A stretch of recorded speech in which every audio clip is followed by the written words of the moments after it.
Hey, everybody, welcome in WJOB AM 1230, 104.7 FM. Also, maybe you're watching this on the YouTube live at WJOB. Welcome in for a special bonus episode this week of Notoriety with Phil Patempa. Phil Patempa is on assignment today, so myself, Tony Panek, filling in here. It's the show that brings you everything that you see in the stories, the Post and Chicago Tribune, from the ink to the airwaves. I thought that a couple weeks ago. I thought that sounds nice. Pretty good there. Thank you. But yeah, from the ink to the airwaves, and of course, we'd like to thank our sponsors throughout the past course of the years here: People's Bank, Indiana Arts Commission, Sue Arnold, and of course, Theater Center for Visual Performing Arts, which I wear the badge for nowadays. Nice. For again taking care of this program for its almost 10-year run. Almost 10-year run. Congratulations! That's awesome. Thank you. I remember. Wait, I'm not the host. Phil says, on behalf of Phil, I'm sure he says thank you for that. But yes, almost 10 years of this program. And of course, got a great guest. As you can see, if you're watching on the YouTube, it's kind of like a little picnic atmosphere in the studio. We got the tablecloth, the checkered tablecloth, some plates. And of course, this book, which we're going to get into with our guest here sitting right next to me, Laura Kurella. Laura, how's it going? It's going wonderfully. How are you, I'm Tony? doing fine. Now, you're no stranger to these airwaves. You've been on a few times with Phil already, right? Yes, and I was going to count, but I decided not to. But I think this is your first time in this room, right? Yes. This is the very first time I've ever been in WJOB studios. Yes. So this is really cool. So because this is where they broadcasted for years, then we moved down the road, which you were there many times, and now back here over the past almost a year or so at this point. But yeah, and I think it's a nice touch. I mean, we got a lot of room back here. We got some props on the table. Nice big desk, which helps out for these props. So pleasure to have you here for the first time in this building. It is fun. Yeah, it is fun. Very fun. As Lynette could attest to, very fun. Yes. But Laura, let's give some background on yourself in case people are wondering. Tell us a little about you first and foremost. Well, I'm originally from the Calumet region. I was born and raised, spent the first 40 years of my life in the Calumet region. Grew up in Whiting-Robertsdale area, and then migrated a little further south here to this area. I had actually ran a tool store for a little over a decade called XYZ Tools before I got into natural medicine, and that led me into a writing career, a food columnist, which led me into authoring cookbooks. And I was lucky enough to get a publisher to print a few of those. And then that led me into the world of food sports. And now I'm competing at a global level. Okay, so there's a lot to take in there. Yeah. So, of course, quite the trip.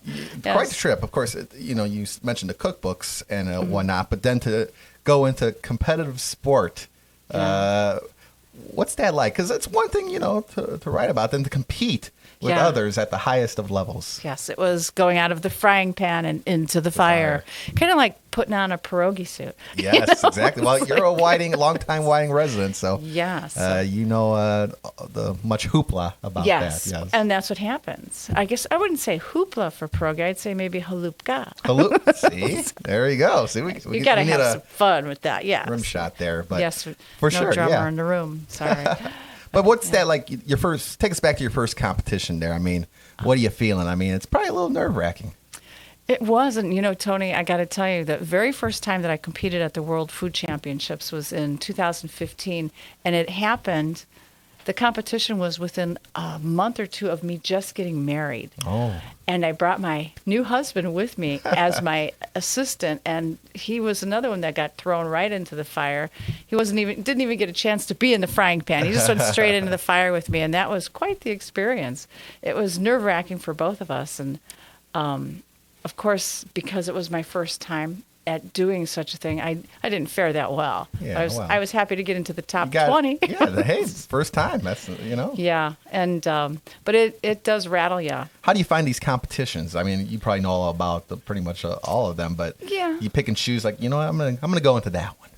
There's a bunch of different qualifying rounds that you can enter to get or win a golden ticket to compete at the World Food Championship, because you can't just go to the World Food Championship and compete. Yeah. Although you can, they have ancillary rounds, they call them, where there are different things. If you're a child, for example, if you like to cook, they have a kids competition on Saturday of the the competition, and they also have branches of the military. Oh. So it's a separate thing. You don't need a golden ticket for. You can just enter, which is really neat. That is pretty cool. Yeah, and they have a burger smash, and they have a tea party one. They have all kinds of different things. So you don't have to be an actual competitor with a golden ticket to qualify for the World Food Championships. What do you specialize as far as when you enter these competitions? I mean, you're pretty much all over the map when it comes to food here, Right. but Well, they have their basic. I think they have a dozen. It's either 10 or 12 because every year they change how many categories they have in the actual main competition. And this year I'm in the noodle category. the noodle category. Yes. That's a big category. How many noodles are out there? There's so many different Yes. types of noodles, That's right? why I love this category. That and I'm Polish. And Polish, of course. I grew up making noodles, so Yeah. that's my lane. Yeah. And being from the Calumet region, why not noodles? You got to have your noodles in there. But Yeah. again, that's a pretty big one. And so what's the next one up here for you? You mentioned this golden ticket here. Yes, I just won a golden ticket. You won a golden ticket. It's like Yeah. Charlie and the Chocolate Yeah, Factory. it is. Yes. It's just like that. Yeah. And I'm going to be at the World Food Championship. I think it's October 15th through 19th Okay. in Indianapolis at the State Fairgrounds, so it's close by. And I love that.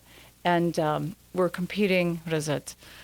I think Thursday of that week. And if I make it through the initial opening round and into the finals, then I'll Yeah. be competing on Sunday for the actual winning of the World Food Championship in that category. How many rounds is it?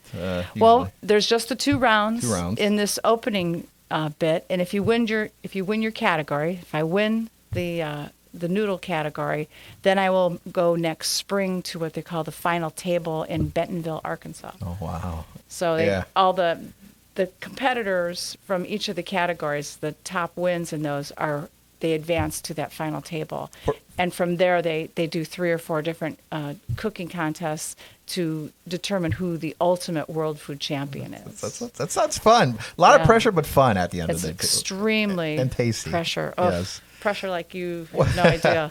The pressure cooker, so to Oh, speak, yeah. right? And I did use one. Yeah. So- Well, in the noodle, so in Indy, you'll be doing the noodles. Now, is it Right. the same noodle dish each time to advance? Say you make it to round 1.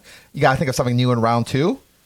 They have what they call an infused ingredient that you must include in your build. Oh, it's like a TV. There's a show that Yes. does that too, right? Yeah, you must they- use this ingredient. Yes, and for me, for the noodle category, the infusion is, believe it or not, fried pork rinds. Wow. Yeah. They always try to think of something wacky to throw in there. Yeah, and yes, it's going to be a challenge for me because I don't think I've ever eaten a fried pork rind in my life. You got to start, right? Yeah. Yeah. Try to get a Yes. taste for it first, and then see, well, where can this go in this dish? Yeah, so 'cause you just got to use some of the. It doesn't tell you how to use it. You just No. got to use it. yes, Yeah. and it Figuring has out the how is the main thing. right, and making it so that it's present in the dish. You can't just have it sitting on the side of the plate, as Yeah. a garnish. Oh, Yeah. here's a pork rind. Yeah. Just spread them out on It top has there. it has to be infused, That's and that's amazing. why they're calling it an infusion for a reason. And so it does make it even more of a challenge. It does. No, because for sure. 50% of the score is based on taste.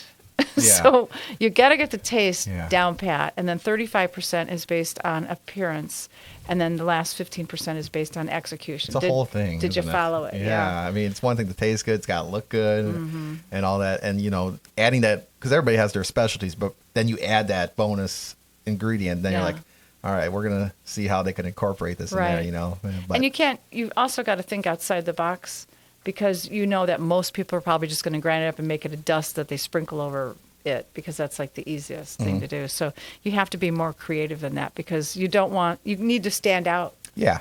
In order to make it to the top, you have to be outstanding. Exactly. No, for sure. And that's taking place mid-October in Indy? Yes. Okay. And then, so that's the next big one coming up for you Yeah. as far as that goes. And that's really, it's all week. It starts, they do the Thursday and Friday are the opening rounds, but open to the public is, I believe, Friday, Saturday, and Sunday. And there's all kinds of things going on. There's live fire challenges. There's barbecue challenges. There's chili challenges. There's all kinds of food and dining and drink experiences going on. Last year they had the dog from Bush Beans that you could pose with and get a pot holder with your name embroidered on it. That dog's been around since the 90s. Amazing that he still looks as good as he does. He looks fantastic.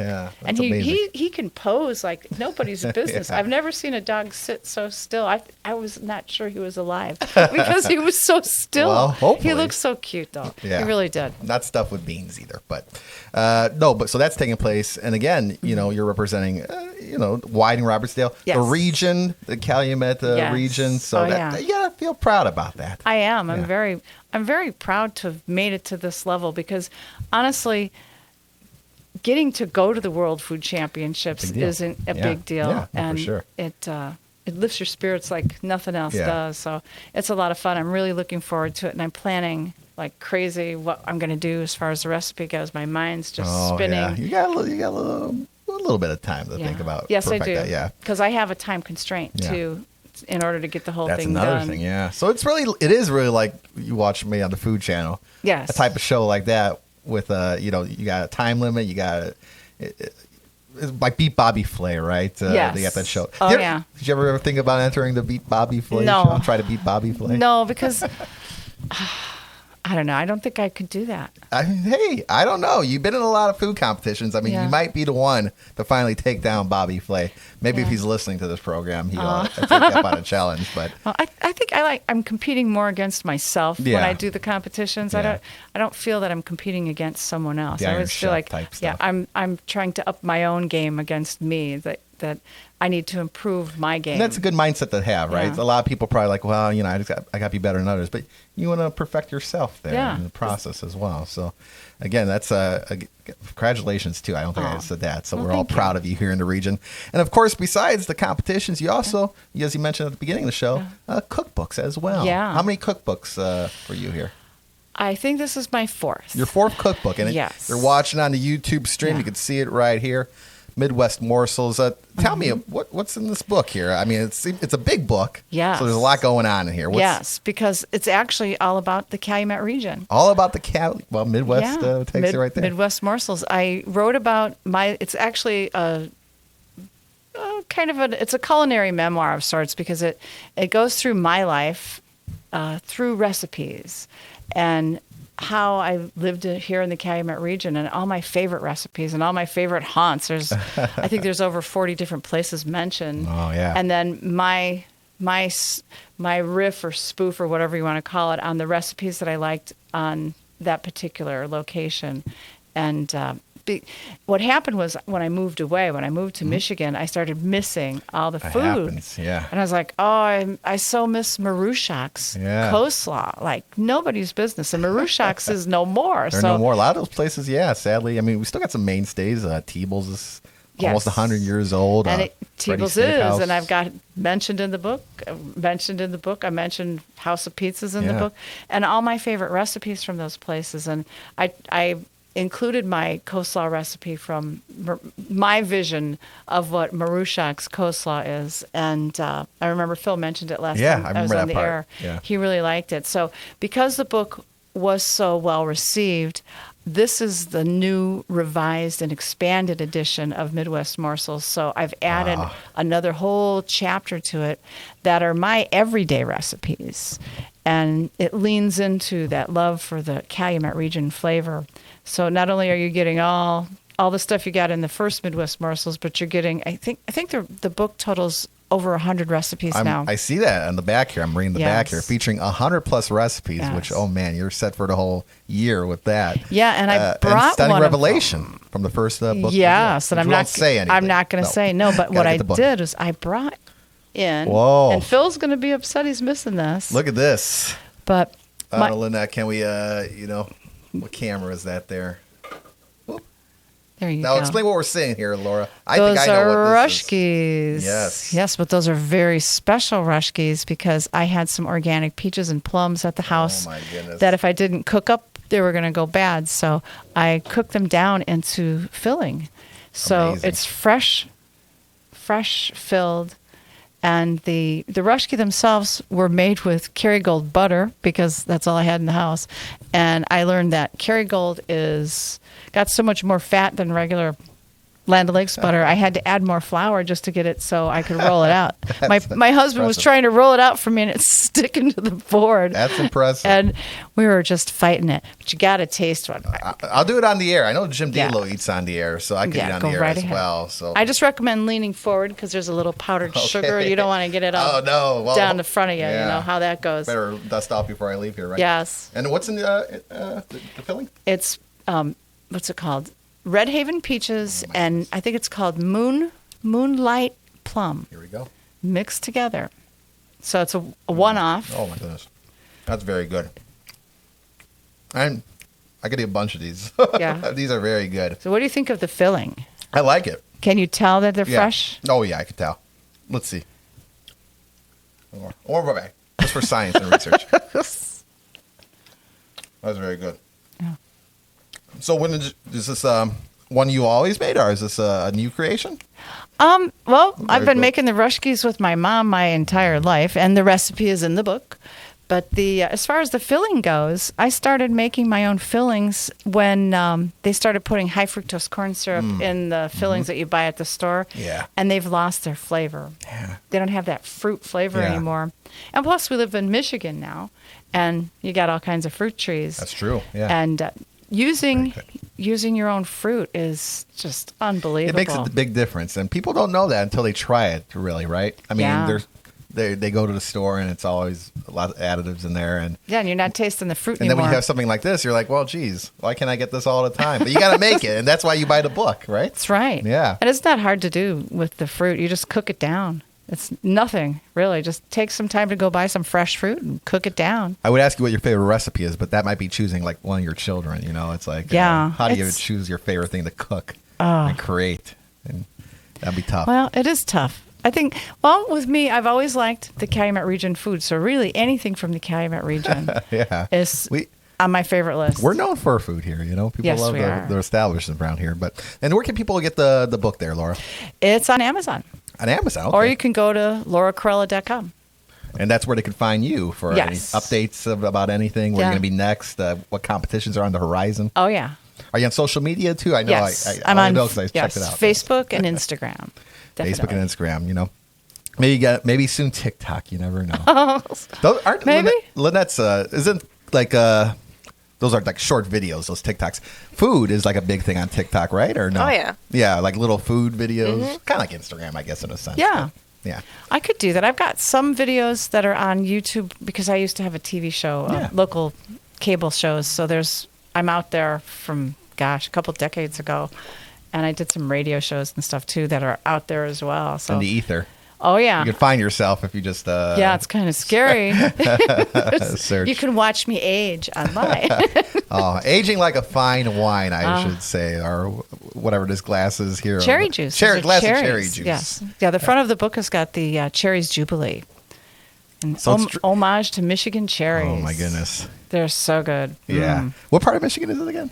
I'm up in northern Michigan. Northern Michigan, so you're up there. I'm in the Huron-Manistee National Forest with my husband, and we just love it. Yeah. We're just south of Traverse City, and there's all kinds of fruit. It's crazy. But you always carry the region with you where you're at, and yes, that's I what do. proves it in these books here. Oh, yeah. Midwest Morsels, your fourth cookbook here. And you can get it on Amazon or the website once again. laurakurella.com. And I want to, eat another one of these, I think, after go the right show. ahead. Lynette, you got to try one of these, too. But, again, anything else we're missing there as far as upcoming adventures for Laura? Because you're everywhere. Oh, yeah.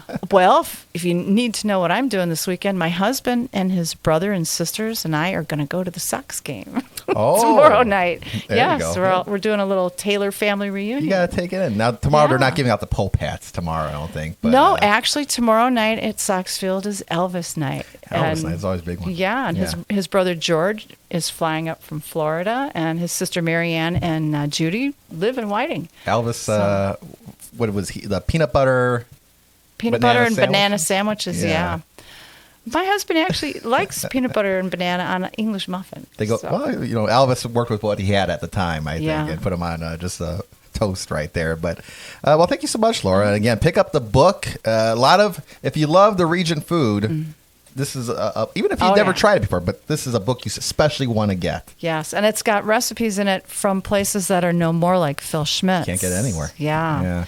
Candace's. Yeah. Marusha. Yeah. It's a love story for all the ones we've lost, and it includes quite a few of them that are still here. And award-winning recipes at that, yes, as it says. Oh, yes, there. That's right. There are some of my award-winning ones in there as well. So if you want to have some award-winning food, get yourself the cookbook. And Laura, thanks so much. And then also good luck here in October. I mean, I'm very curious to see how you incorporate the pork rinds there. Well, I'll definitely post it on social media so everyone can see. And everyone's welcome to come down to Indy and join me, too. Because like I said, open to the public. Open to the public. There's all kinds of spectator events and opportunities for eating and drinking. Last year, there was this conveyor belt that delivered pizzas freshly made and wood-fired every 2 mintes. So you knew where I was. Yeah. Always walking by. That sounds good. The smells alone in that place have to be incredible. Overstimulated there. But yes. Laura Kurella, thank you so much. Again, pick up the book. And thank you for being on. Thank you for having me. Thank you, Lynette, for producing. And thank you all for joining us here today on this bonus edition of Notoriety with Phil Potempa. Phil is on assignment. But again, until next time, what does he say at the end? The road leads you anywhere. Good luck today, tomorrow, forever. I think I botched that. But until next time, everybody, have a great day.